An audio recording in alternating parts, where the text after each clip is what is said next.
comme ni ngeen ko waxee rek tey dañ doon inauguré benn maternité boo xam ni Dangote moo ñu ko jox si cadre RSE muy loo xam ne lu am solo la parce que si centre de santé bi yàlla dafa def amaguñu woon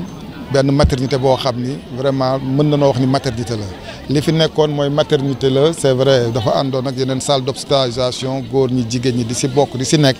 tey nag ñu tabaxal ñu maternité boo xam ni vraiment jàpp nañ ni pour jigéen ñi rek la pour ñi nga xam ni yàlla dafa def ñuy def accouchement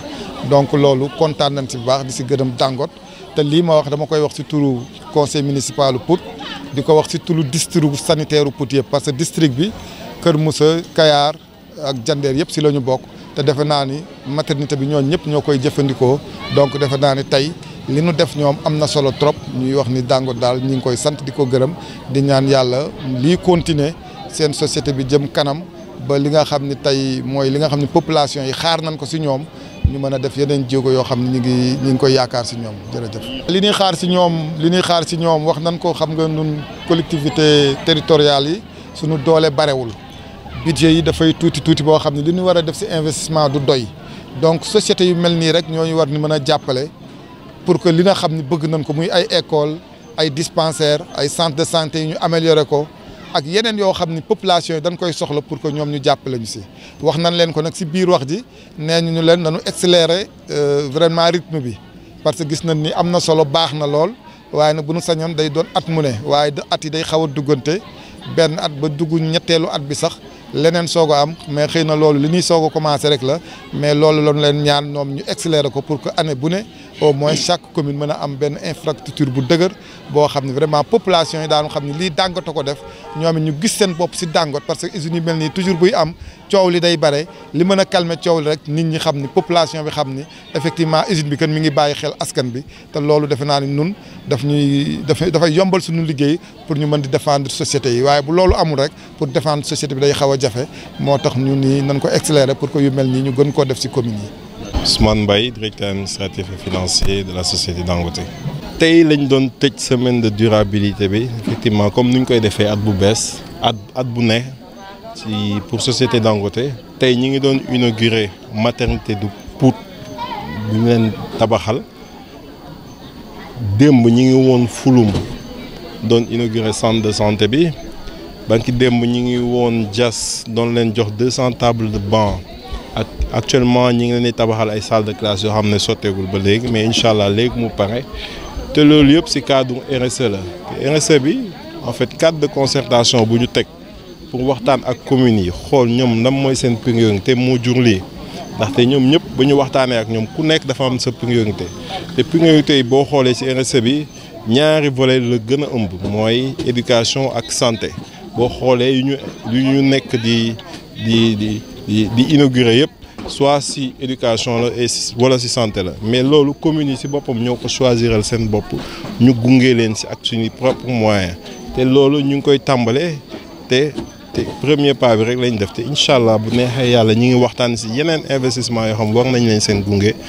communes yi déjà am na yoo xamante ne jox nañ ñu ko ñu ngi koy xool pour xool kañ la ñu mën a tàmbale liggéey bi incha allah bu neexee yàlla. Merci madame, l'impact est extrêmement important parce que vous savez effectivement au niveau du centre de santé on n'avait pas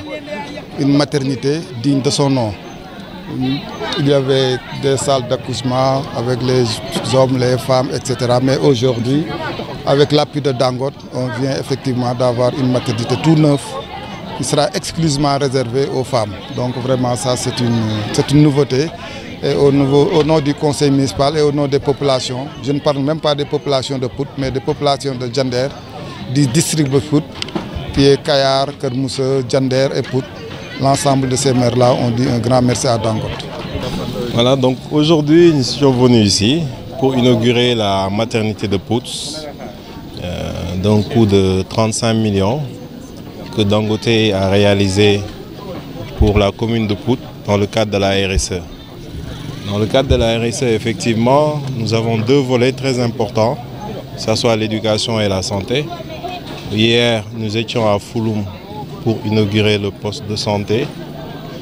Et aussi, 2 jours avant, nous étions à Diass pour leur donner 200 tables de banc. Ils sont en train aussi de leur construire des salles de classe. Maintenant, sur le volet éducation, effectivement, monsieur le maire l'a souligné tantôt. Nous sommes en train de discuter pour le réaliser une école primaire au niveau de Pout. Et tout cela entre dans le cadre de la RSE de la société Dangote Cement Sénégal. La suite, je viens tout juste de le dire dans mes propos.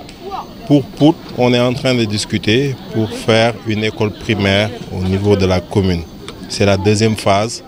Nous sommes toujours dans le cadre de concertation en train de discuter. Et Inch'Allah, s'il plaît à Dieu, nous allons bientôt démarrer les travaux. Pour les autres communes aussi, pour la commune de Keur-Moussa, parce que le collège de Niarip, effectivement, c'était pour la commune de Keur-Moussa, et ils sont intéressés par un poste de santé au niveau de la commune. Mais ils sont toujours en train de discuter au niveau de la municipalité, donc ils doivent d'abord tomber d'accord pour nous présenter le projet pour qu'on puisse l'étudier et commencer les travaux. Semaine de la durabilité, effectivement, un bilan très positif, parce que je l'ai rappelé dans mon discours,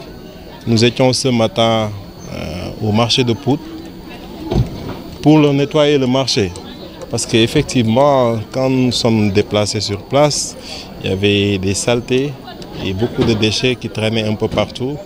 Mais effectivement, après notre passage, le marché a été complètement nettoyé.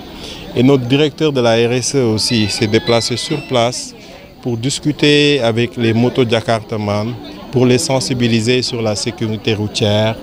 Et hier aussi, effectivement, nous étions à Fouloum, comme je l'ai dit tantôt. Donc c'est un bilan largement positif. Et nous invitons aussi les entreprises au Sénégal